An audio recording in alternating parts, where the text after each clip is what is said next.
Hello and well met. This is Laren with the Fantasy Grounds Academy. I have been taking a little break from streaming, but I'm back. I'm going to be doing a map challenge today. The content that I'm providing today comes from Chris McDermott, also known as Game Tile Warehouse. There's a map pack on both Steam and the Fantasy Grounds store.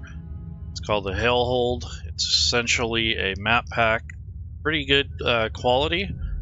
These do not have line of sight on them because they were created before Unity was released. So I went on to the store and got these there, but I also own them from previous Kickstarters because I like to support the artists. And also I'm going to show you how to do a little bit of line of sight, some ambient lighting, maybe some effects depending on how long this will take. So the first map here is the one I'm going to work on. This is Dwarven-Themed from the set. This is a preview tile, so all these are linked to all the maps that are in this set. So I'm going to go ahead and click on the link to the actual map, and that brings up this lovely map that is Dwarven themed. And also I want to mention I'm using Fantasy Grounds Unity platform. This is November 10th, 2022. This is also basically I'm going to be using this map tile set it's been out for a while, but it's gonna have line of sight. I'm gonna put that on there. And also the new dice are out now, so if you haven't already picked these up, these are also now available in the store. So these are theme dice that essentially are used to enhance play. You do have to own them individually, so if you're a player and you want to use these types of dice, if you want all the fancy effects, you'll have to get your own copies. But anyway, so back to the mapping. So first thing I do is I look at this, I say, okay, there's going to be some indoor and outdoor features, potentially some ambient light, and especially from this lava. And then there are some interior features, a couple doors. It doesn't look like it's going to be very hard to do. Easier said than done, of course, if you haven't used the map tools. Generally, you can unlock the maps on the top right, and that will give you access to the map tools. You have different tools on the top here on the right. So the first tab is the play layer. This is where you can actually engage with the tokens like NPCs and players. And this is also where you turn on or off options. So as you're building, you can turn these on or off depending on what your needs are. This is to turn on the player preview if you want. You can turn on line of sight, you can turn on lighting. If you don't have those turned on, your work won't show up. So you got to make sure those are on first if you want to check your work as you go or when you're getting ready to play. When you're designing or actually putting the line of sight on, you don't have to have those active unless you want to preview what you're doing. Another good idea is to have an NPC or a player in the combat tracker so you can drag them to the map and get familiar with how the map is reacting to the NPCs. Two of these NPCs don't have any sort of natural vision or anything in the dark, like dark vision, but there's three dwarves here that do, so I'm going to show that difference later. So without further ado, I'm going to go ahead and start this. So generally I'll start with any sort of terrain. There isn't a whole lot of terrain in here. I might treat something as terrain, but nonetheless, it's probably not going to be necessary because we have both indoor and outdoor features. This is more of a dungeon. So the only thing I could say to start with in this case is obviously you want to put in the grid. So this, even though it doesn't have a grid on it, or even if it's painted on here, you still have to put a grid. So the first thing I'm going to do is go to the far right where the grid tool is, and I'm just going to turn it on and see where we're at. So when I turn that on, instantly I notice that these corners line up. So the map must be scaled at 50 by 50 pixels per square. So for every square, there's 50 pixels in here. It would be a little bit higher quality if that number was higher, but the idea is to keep the memory load down. And generally when you're playing, you're not zoomed all the way in anyway, so you don't need to have a perfectly high definition map file unless you're picky like. Nonetheless, I'm going to turn on the grid, which I've done, and you can see it's kind of grayed out. It's kind of hard to see. So I'm going to change the grid color by clicking on the tint.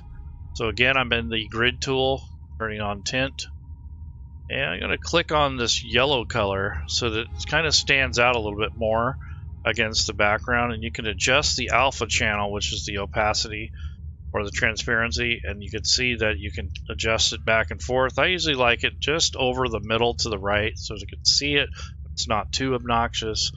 So I just kind of play with that until I get the good feeling of what visual aspect I want of it. And then you click on OK. If you don't click OK, it doesn't confirm it. The next thing is I'm just going to kind of take a look around, see if everything's lined up. It looks pretty good. So the corners are lined up, and the actual grid, if there is any on here, looks like it's scaled properly. So it looks pretty good. So that's a good thing. Now, there are times when you might have problems with that, depending on what kind of map you're bringing in. But this is generally, Chris's maps are generally 50 by 50. For the smaller scale map, so this is a pretty good start. Alright, so the next thing I'm going to do is going to start thinking about how I want to put the line of sight in here. You can see there's some railings here. Those don't really need line of sight, but you can put a terrain tool, or if you don't want people walking through there, you can just put like a door, even though it's not, or a window, even though it's not really a surface that you can open and close. It still gives you the option to do that, so they can still see it, but it blocks them, and if they want to climb it, they'll have to talk to you, and then you open it up. So that might be a thing for these big thick railings, just so you get an idea of, it'll cast the, it'll give you the visibility, but it'll also make it so they can't walk through that to the actual wall itself. And then the rest of this will be regular line of sight walls, like the red lines. So that's what I'm going to do first, is I'm going to go through and start doing the line of sight.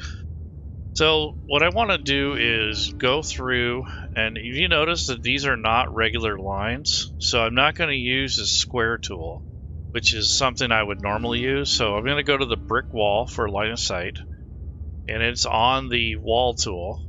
I'm just going to use the line tool, which is right here. So what I'm going to do is just start putting the lines in, and then later on come back and clean it up. So you don't need to be perfect when you go around the first pass. This is just to get all the lines in place. So to make a straight line, if you don't want to click and then try to have to figure out how to line it up, just click somewhere in the center or the wall or wherever you want this to go.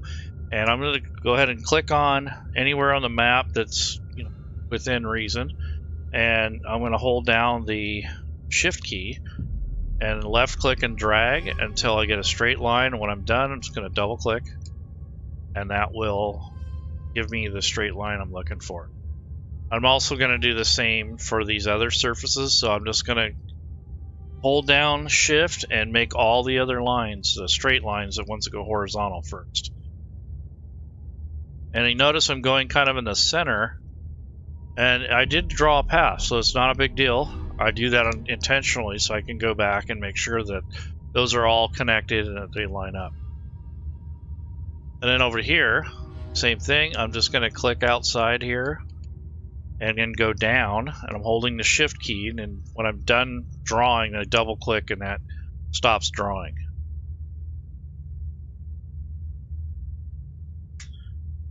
So there's another line.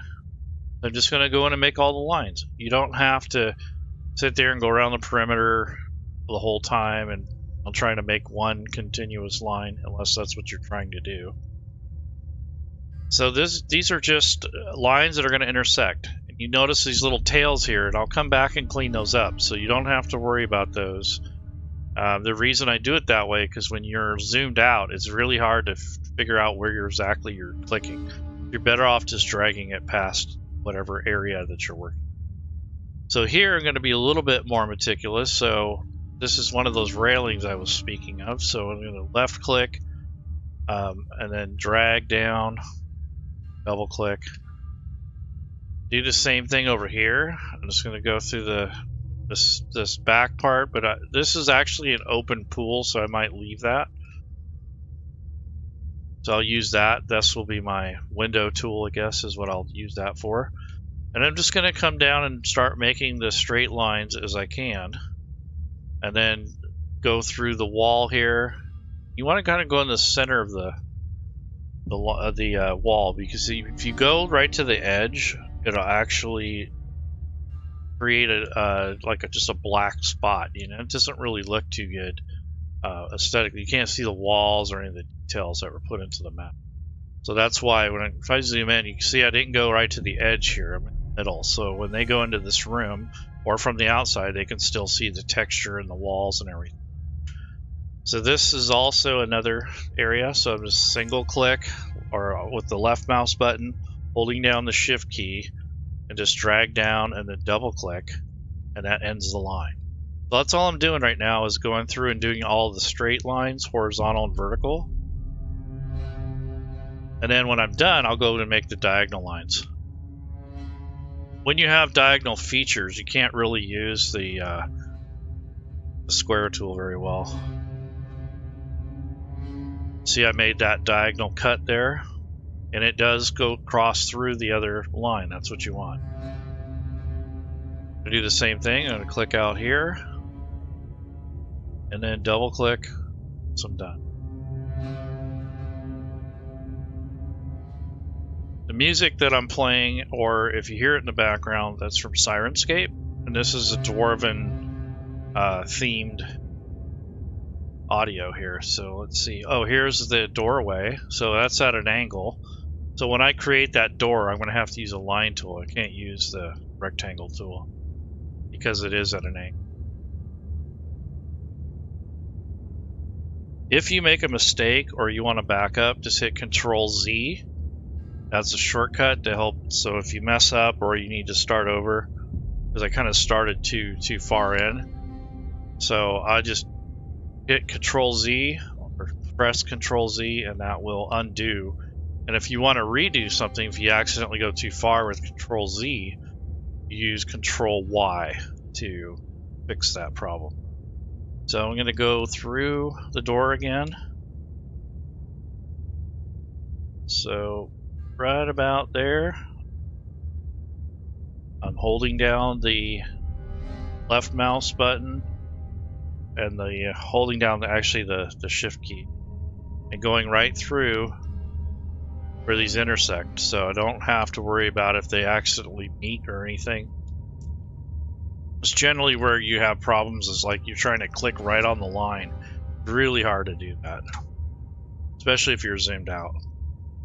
So again, I'm going to go at an angle. I have the shift key held down, and it's making a straight line. It depends on this angle. You might not be able to hold the shift key depending on this angle. These are 45-degree angles for the shift key. If it's not 45 degrees, say it's 60 degrees or whatever, or maybe it's rounded, you're not going to be able to do that. But nonetheless, if it is rounded, you can use circles to help you, and then cut out the pieces you don't. So here's another little area here that I missed. So I'll go down here, double click. So I got all the periphery lines except for this one up here, and just go through meticulously and put all the lines in that you need first. So that's not bad. So now that I've done that, now I'm going to go to the next type of line, which I said I was going to use the window tool, which I think will work well because you'll still be able to see through it, but you just can't walk through it.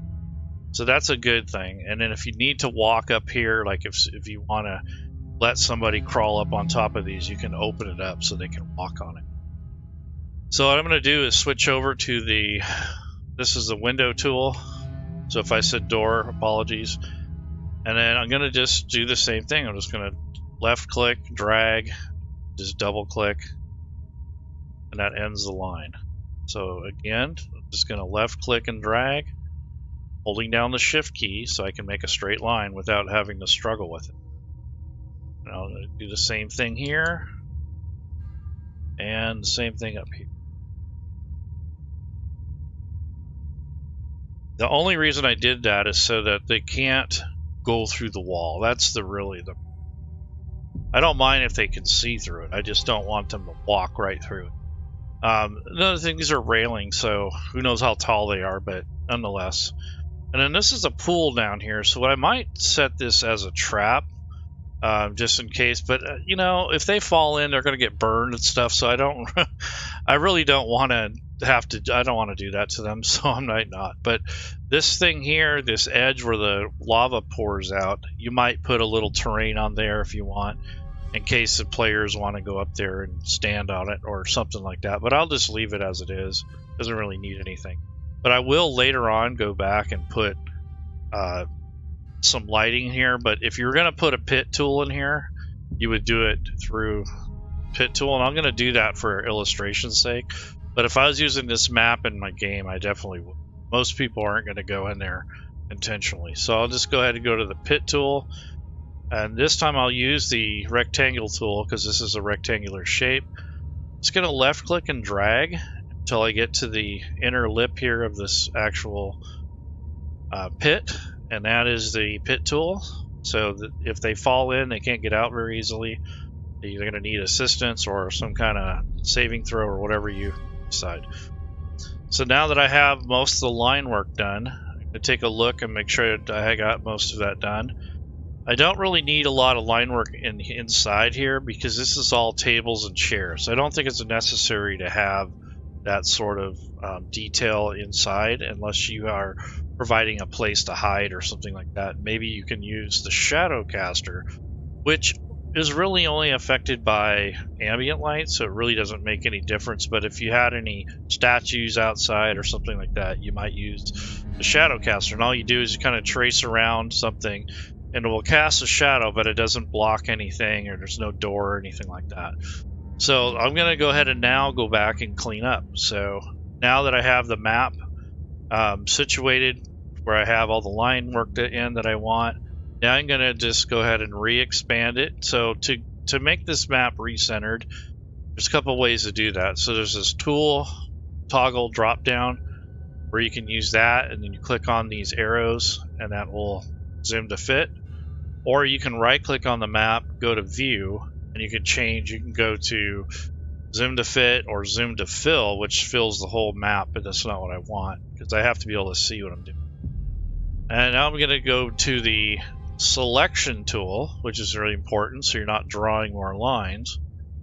And I'm just going to single click on these little tails and clean these up. So that gets rid of that corner there.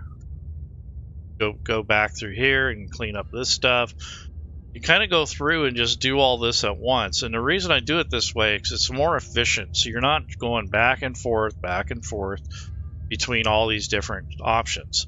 Plus it gets confusing, you forget which ones, and then you just start getting into a rut where you're just creating more work for yourself. So just find a workflow that works for you, and it will come to you. Just got to practice is really what it comes down to. So here's some more of these tails. I don't want those. And then all I'm doing is coming through here and cleaning up the extra lines that I don't want, like this little tail here. I don't mind that these connect here, but at the same time, I don't want that in there. And I actually want to remove this line here. I don't want that to be a part of it. So how you take a piece of a line out, or if you want to add a dot here in the middle, is that you have to draw another line. So if you go to the line tool, in this case I'm going to draw a wall, and I'm just going to left click and drag. I don't really care what it looks like as long as I have this intersection. And then I'm going to go ahead and go to the selection tool, double click, which will select all three of these points, and hit the delete key, or you can use the options for delete points if you want. So I'm going to go ahead and hit delete, and that gets rid of those. And what this does is it inserts this little tag here, and then I can actually click delete, and that'll get rid of that line. Or I could have inserted that if I needed another point. Now I'm going to go back, and I'm in the selection tool, and stretch this out a little bit further, and then take this little tail and delete that. So it's just a matter of going around and cleaning this up. So I don't like the way that I handled this corner. So what I'll do is I'm going to go into the actual window tool, and I might put another line right here, but I want to make sure I'm in the line tool first. So I'm just going to left click and then double click here, and then left click, drag down, double click there. So that gives me a way to get rid of this centerpiece without ruining all my other work. So now I'm going to go back to the selection tool, and I'll just double click on these points, hit delete, and what that does is it cleans it up so I don't have to worry about that anymore. And I can single click on this and delete it, and single click on this and delete it. So that's how I got rid of that corner without making myself a whole bunch of work. And it's kind of the same thing here, where I'm going to single click, delete that, that gets rid of that segment. Click this, gets rid of that segment. And I'm going to do the same thing here to clean this up. So clean up this one first. Now I'm going to go back to the wall tool and the line tool. I'm just going to draw any old line through here and go back to the selection tool. Double click in the center. That'll select these 3 points. Hit delete. That gets rid of that segment that I had, but you get this dot here. Once you single click on that, you hit delete, that gets rid of that extra line. So that's how you can manipulate that. Now that I'm still in selection mode, so I'm going to take this last thing here, or the window, and stretch it up a little higher.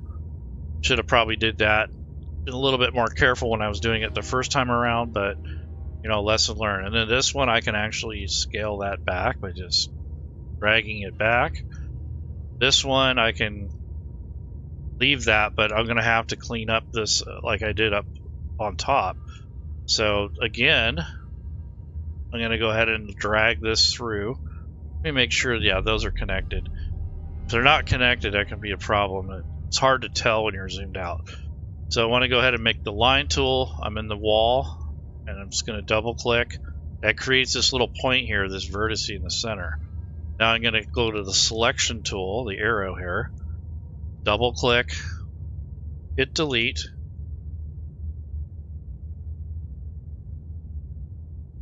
That gets rid of the excess, and then single click on this point here. It'll let me. Now, for some reason, it's not letting me select that. So you know what? I'm going to go back through it.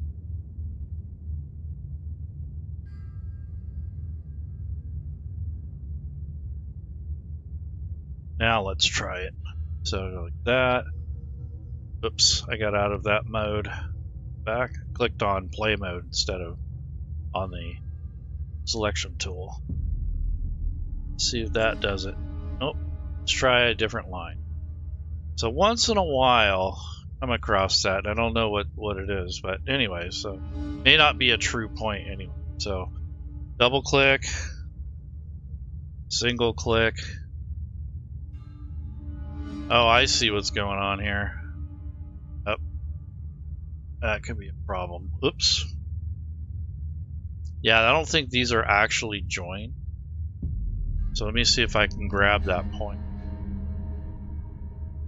So these are the little things that if you practice enough, you'll know how to get yourself out of these situations. And then on top of that, I look at this as a map challenge, so that's why I call it this series a map challenge, because it is a challenge, and I want to practice so that I can get myself out of these situations. Alright, so I have this line here I'm trying to get rid of, so I think I'll try another line through here, which it worked. The selection tool, then double click on one of these 3 points, hit delete, and then click on the center. How strange. Well, if worse comes to worse, you can always left click and drag when you're in select mode, and then hit delete. And don't worry about this little dot here. That's not going to hurt anything. If you try to delete that, it's just going to delete the whole line. Just leave it there. It's not going to function or hurt anything at all. Now this thing here is another tail to get rid of, so single click and delete, single click and delete. Again, just going through all of the periphery and the edges here and getting rid of the lines that I drew over the top of each other. I want that vertex, but at the same time, you don't want the overlap lines. You want them to be nice and clean. So here's this. I'm going to do the same thing. Just go through and click on all these excess tails. You don't really need those. They're just there to place the line. Now in this area here, this probably should not have line of sight on it because it might connect to another map. So to get rid of a line like that, we're gonna draw another line through it and do what we did with the other stuff. So I'll go to line tool, I'm in the brick wall tool, left click, double click to drag and to end the line, you double click. Now I'm gonna go back to the selection tool, double click on any of these 3 points. Hit the delete key, that gets rid of them, and then the single click, the center one. If you double click on it, it gets rid of the whole line. You're only going to want to get rid of this segment. Do that, that gets rid of that piece right there. Single click to get rid of a segment. You double click, it gets rid of the entire line. So that's the difference between single click and double click when you maps. Once you get the understanding of that, it makes it a heck of a lot easier. I know it took me a while to figure that out. I don't know why it's so simple, but I just couldn't wrap my head around it. And I still make that mistake occasionally. I'll double click on it instead. Okay, so just kind of going through and cleaning up the lines. So like I said, I do all the line work first. That way, if anything gets messed up, you know, you don't want to go forward until you get all that under your belt, get it fixed. Okay, so these are the lines are in, it looks like. I think I got all the doors. Yep. And this is the only line here that I wasn't happy with. Maybe I can get rid of this segment, but see what I think is, there we go. I got out of that. Remember earlier I said just leave it? Well, there we go. So I just thought of, you know, hey, I can do the same thing. Just delete that little tail and drag it the rest of the way. I knew a solution would come up sooner or later. Okay, so these are just these window things are just to keep the players from climbing up over the wall without some kind of dialogue.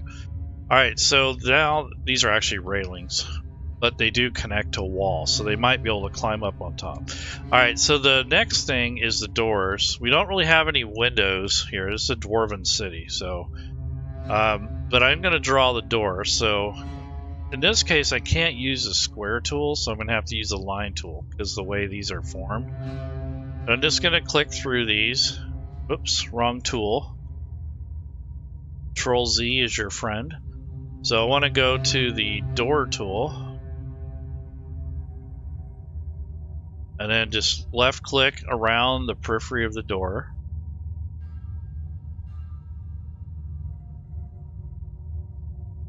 And once you create that square, and if it's only a single line, it's going to automatically cut out that door frame. It used to be that you had to go and do it manually. Now they've changed it to where once the square encompasses this area, when you're in the window or the door tool, it will cut that out. For some reason with double lines, you have to manually turn that trim interior occluder option on, but if you're only doing through a single line, it'll actually just clean it up for you. It's really handy. Saves a lot of time when you got a lot of doors. But once I double click to complete that square, it gets rid of that line, which is really handy. Now, if you're wondering what the deal is, why it's so wide, is if you're actually playing and you're zoomed like way out here, if you make those doors super thin, they're hard to click on. So if I go to play mode and I want to click on one of these door frames here, it's very difficult to click on it if it's really thin. So that's why you want to make your doors a little bit thicker. So when you need to, and same with windows, if you need to engage with them, like open and close them and such, it's not going to be so hard to click on them if you're zoomed way out like this. And you'll find that out during gameplay. So I'll go back to the line of sight tool. So we got all the line work done. You can see this place is rather dim. So what we're going to do next, I believe, is we're going to put in the torches and some of the ambient light. So what I'm going to do here is just go through and create a layer for the torches. So right now I have the map layer selected, which is this entire map. I'm going to click away from that, and I'm going to go to the lighting tool. And I want to make sure I don't have this layer selected because I don't want to put the light layer on the same layer with the line of sight and the actual map. There's nothing wrong with that, but I like a little bit more control and a way to turn them on or off independently. So I'm going to start with a new line here, and in case I want to change them or change a color or something, I don't have to mess around with the main map layer. Also notice the main map layer is locked, so you can't edit it, so that'll help prevent you from accidentally deleting your line of sight, which is important. Okay, so there's 1, 2, 3, 4 torches here, so I'm gonna assign that. This center one, I don't know if I'll probably just use a torch there too, just maybe on each one of these gouts of lava. And then inside these places, it looks like candles. So I'm gonna do 2 different layers or 3 light layers, depending on what it is. And then there's some lava coming through the floor, which heats up the room. So what I might do with that is put another glow in there or something. We'll see. So I'm in the lighting tool, and I need to click on Add Light. There are some presets here. You can make your own, but I'm just going to use a torch. So I use a drop down, click on torch, and as soon as I click on the map, it's going to create the little light bulb symbol, and it's going to make a new layer because I don't have anything selected. So I'm just going to single click on each one of these torches, and that will light up that area. Go. And I might as well do one here in the center for this lava pit. That looks pretty good. So we have that. Now that I have all those lights in, there's no more torches that I can see. Now I'm going to click away or click off of that layer because I don't want to put it on the same layer. I'm going to use a different layer for the interior lighting. Now normally I would probably do just 1 layer, or you can do 1 layer per room for independent rooms, but I'm just going to put it all in one.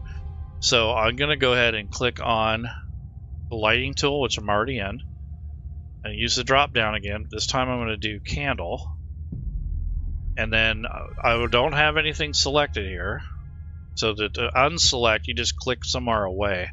That way you're not on any particular. Want it to create its own. So I'm going to click here where the candle's supposed to go. As you can see, it's already starting to create its own layer. There's another candle, there's another one, and another. So these are just some of the areas that you want to look at. And then I might put some down here. I might put a couple.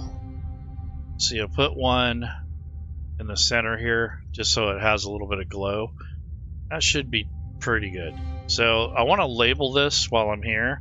So these are going to be called candles. So I just double clicked on the lighting title. That's the default. So I'm going to put candles for this one. And this one is going to actually be the torches, roughly. So there we go. So you got 2 separate light layers in case I want to turn them on and off independently. And then the map layer with line of sight. So this is so that you don't get messed up. Now I can lock those if I want, so they don't get moved or changed. And I'm going to grab a folder down at the bottom. You can add a folder, double click on it to rename it. So I'm going to call this the lighting folder, and then I'm going to drag these lights into that folder. Because then at this point I can turn those on or off as one group, or in this case, you can do it independently if you're inside the folder. Let's see what this looks like in play mode. So if I turn on all the line of sight and turn on the player preview, that's essentially what you're looking at as a player if you don't have dark vision. So to test your maps out, before you go any further, it might behoove us to actually go through and test this out. I should have probably did it a little sooner, but it doesn't really matter in this case. It's not a commercial product or anything, but it is a good habit to get into. So I'm going to grab one of these cult fanatics here. I'm going to grab the bad guys and put them on the map. So put them right here. When I claim them, this is essentially what they're going to see as I move them through this map. They don't see anything here because they don't have any light source, and they do not have dark vision. However, if I grab the friendlies, the dwarves, they're inside one of these buildings. Click on one of them, or any of them for that matter, they're going to have dark vision. They'll be able to see this black and white. So I'm going to move Hannah outside. So I'm going to open the door. Right now it was closed. move her outside, and this is what she sees. This is a combination of dark vision and the torches, so it's additive. Those light sources add up. She's going to come down and she notices these cult fanatics. She yells for her friends, come out, and when you claim the token or you grab it, it's going to show what they see. And that's why this player preview is handy, just so you can get an idea. But if you really want to see what a player would see, you hit Control. In this case, it'd be Control P for the preview. And the player view is like this, the DM view is like that. So depending on what you have this on, there's a toggle that you preview. So if I turn off player preview and I hit Control P now, it's the actual player preview. So you can run this however you like, but it can get kind of confusing. Just got to make sure that you're clicked on the correct token, especially as the game master. Got to select the token you want to view through. So if you're in the combat tracker and it's this cultist's turn, I don't have the cultist selected. I still have Dorig's vision over here selected. I need to select the fanatic, and that's what he sees. And if I want to see the actual player preview, I can turn it on or hit Control P. So this is truly what the player would see. And if I have the DM mode on, or if I turn off the player preview, this is the game master view. So you kind of, it's a hybrid of player vision and GM overview. So this is how you check that stuff. So now when he wants to, let's say he wants to move, let's say his friend here, now that I select him, I'll go to the next turn here. And I'm going to move him towards Iana here. So this is, I can, as a GM, I can move these how I want. But if the map is locked, the players cannot move. They have to actually get approved. So to emulate that, I hold down the Alt key. He wanted to move here, so if that's a valid move, I can go ahead and approve it. Now that he's up there, I'm going to have him attack with his scimitar. And what do you know? He rolled a 1. So he totally missed, probably dropped his blade.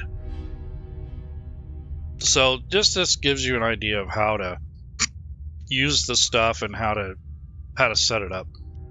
So just don't get confused between player view and your GM overview.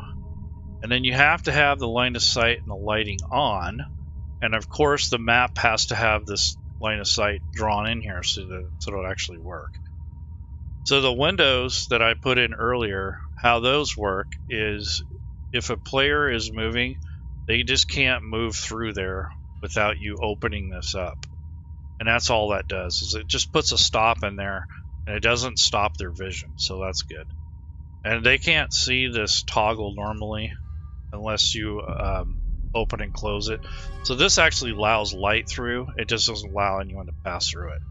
And the doors are essentially player manipulative, so you can open these doors up and you can actually have the tokens move through, and then you can actually lock the door as the GM. So if I close the door and I hold down the shift key and click on the door, it's locked. That player cannot get in or out. They have to either have a key, they have to talk to you, and or pick the lock or bash it down.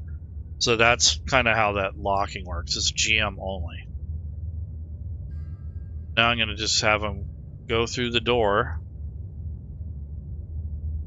There we go. Now, if for some reason you want to move your players across the map and you don't want to go through the whole maze, just hold the shift key down and you can move them anywhere without worrying about the walls. Now, only the game master can do that. So anyways, I think I've yammered long enough. Hopefully this gives you a little bit of an idea of how this works. Keep practicing. Watch the video a couple times. If you need more instruction, we'll be more than willing to help you. I got a class coming up this month for this type of thing. We do seminars and, you know, kind of like inspirational things like this. So I did a basic line of sight lighting tour type thing. There are other things. You have brush tools. I could have added an asset on here, like maybe a cart or something, but I just wanted to get the main points out to you so that you can kind of start playing. So just remember which token you have selected, because that does change the vision. So if you're the GM especially, because players normally only have one token, they don't have to worry about it unless they're playing 2 players. If that's the case, or 2 characters, that's the case, they have to select between tokens to know who's seeing what. So that could be problematic sometimes, but the GM really has to know which token he's looking through in order to get a good idea. All right, that should be it. Have a good weekend. The maps that I used in this particular video are listed in the description. There's an affiliate link for there. Also, the platform, if you've never used Fantasy Grounds, there's a link for that.